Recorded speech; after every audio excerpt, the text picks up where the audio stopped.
Ngayon po ay nagbabalik tayo sa ating programang Bantay Kalusugan. Ang ating pong topic ay ang karaniwang sakit na maaaring makuha sa panahon ng tag-araw, lalo na ng mga bata. So ngayon po, babalikan ulit natin si Dr. Corosa para sa iba pang mga sakit kaugnay sa panahon ng tag-araw. Ngayon, Doktora, ano nga po ulit yung isa pang sakit na maaaring makuha sa tag-araw? Ang isa dito ay ang sunburn. Oh, alamin natin kung ano yung sunburn. So, ang sunburn isang sakit na maaaring dumapo sa mga bata. Ang tag-araw ay karaniwang panahon din ng bakasyon ng mga bata sa eskwela, kaya ang ganitong panahon, karaniwang naglalaro ang mga bata sa initan. Dahil dito, maaari sila magkaroon ng sunburn. Ang sunburn ay mahapdi pag sa mga bata at nakakaawa na makita na ang mga bata ay nagkakaroon ng sunburn kasi hindi talaga sila kumbinyente sa kanilang pagkilos, sa kanilang pagtulog. Kaya kung maaari sa mga magulang natin dyan, mas higit sa lahat sa mga nanay, wag nating ilalabas ang ating mga anak o ibibilad sa araw, mas lalo tuwing tag-araw. Kasi hindi maganda ang init ng araw para sa mga bata. Hindi lang sa mga bata, para sa mga matatanda. Pero higit sa lahat, nakakaawa talaga ang mga bata pag nagkaroon ng sunburn. So, para po sa kaalaman ng mga nakikinig sa atin, Doktora, ano po ba yung sunburn at paano po ba natin nakukuha ang sakit na ito? Paano ba nagkakaroon yung mga bata ng sakit na ito? Ang sunburn ay ang pagkasunog ng ating balat dahil sa matagal na pagkababad sa ilalim ng araw o kaya sa iba pang mga pinanggagalingan ng ultraviolet light.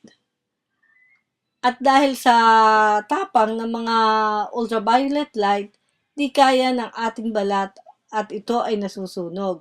Kaya sa madaling sabi, masasabi natin na ang sunburn ay nakukuha sa pagbibilad sa ilalim ng araw na mayroong mga ultraviolet light na hindi kaya ng ating mga balat kasi sobrang nakakasunog ito. So, ang sunburn po pala ay pwede nating makuha, no? Kung, bawa, nasa outing tayo, masyado tayong nagbababad sa ilalim ng araw. Oo, talagang doon nakukuha ang sunburn. Kaya maipapayo ko sa mga magulang, hindi na, since mainit talaga ang panahon at hindi natin maiiwasan na lumabas o mag-swimming, lagyan natin naman ng sunblock ang ating mga anak. May sunblock talaga na para pang bata. Hindi tayo maglalagay ng basta sunblock sa mga anak natin kasi maaapektuhan ang kanilang mga balat. Meron tayong nakikita na talagang mga para sa mga pambata. Kaya bago tayo lumabas, bago mag-swimming o bago dalhin sa initan ng araw ang mga bata, lagyan natin ito kaagad para iwas sunburn. Ayan mga nanay, so nakapag-identify na po tayo ng tatlong sakit na maaaring makuha ng ating mga anak kapag tag-araw. Na-discuss na po natin ang tungkol sa bulutong, tungkol sa pagtatae, at yung pong pinakahuli nating pinag-usapan ay ang sunburn. Ngayon po, bibigyan pa po ulit tayo ni Doktora ng iba pang impormasyon tungkol sa iba pang mga sakit, di ba Doktora? Oo, meron pa. Ito, ang isang sakit na maaaring magkaroon ng mga bata ay ang bungang araw. Naku, pag nagkaroon ng bungang araw ang mga bata, napakakati nito. Ito ay nagdadala ng maliliit na butlig sa mga batok o leeg ng mga bata. Ang isa sa mga dahilan nito ay sobrang pagpapawis dahil sa pagbababad sa araw o talagang pawisin ang mga bata sa panahong ito. Kaya sana maiwasan natin na magkaroon ng bungang araw ang mga bata. Pag nakita natin na may mga butlig-butlig sila, ipa-check up na rin natin sa mga doktor, sa mga pediatrician nila kasi may mga ibibigay sa kanila na pangpahid upang sila naman ay maging komportable ang pakiramdam. Kasi pag ikaw ay nagkabungang araw, hindi ba kahit matanda, pag may bungang araw ka, hindi ka makatulog. So, mas lalo Opo. ang mga bata, affected talaga nito, hindi sila makatulog. At talaga hindi rin sila nakakakain paminsan-minsan. So, kinakailangan natin talagang iwasan ang bungang araw. Opo, lalo na siguro kung panahon ng tag-araw. Kasi pag tag-araw, usually po summer vacation ng mga bata eh. Talagang walang school, ang ginagawa lang nung karamihan, yun nga po, naglalaro. Eh, syempre pag ang mga bata kahit mainit, parang hindi nila alintana yung init, basta makapaglaro lang sila eh. Okay po. So, okay na tayo sa bungang araw. Mayroon pa po bang ibang sakit na pwede nating i-identify? Oo, meron pa. Yung una natin i-discuss ay tungkol sa bulutong or chickenpox. Ngayon naman, ito ay kapatid ng bulutong at chickenpox. Ang mga bata ay nakakaranas o nagkakaroon ng tigdas o measles. Pag may measles magkakaroon ng measles sa mga bata, nagkakaroon sila ng mataas na lagnat.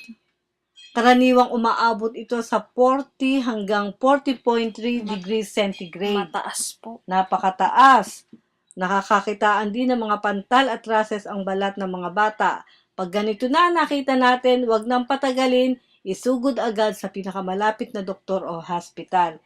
Kasi hindi natin maiiwasan, talagang minsan nakaka-apekto ito at masamang epekto ang nadadala nito sa mga bata. Kaya bilang magulang, ang ganitong sakit, tigdas o measles ay wag nating babaliwalain. Opo, tama yan. Kahit ano pong sakit talagang kailangan binibigyan natin ng sapat na atensyon. So ngayon, doktora, yung measles or yung tigdas, ano po ba yung mga sintomas nito? Usually, ang sintomas nito, makikita natin yung sipon ng bata. Talagang excessive yung kanyang sipon. Tuloy-tuloy ang kanyang sipon. At ito, nagkakaroon sila ng sore eyes.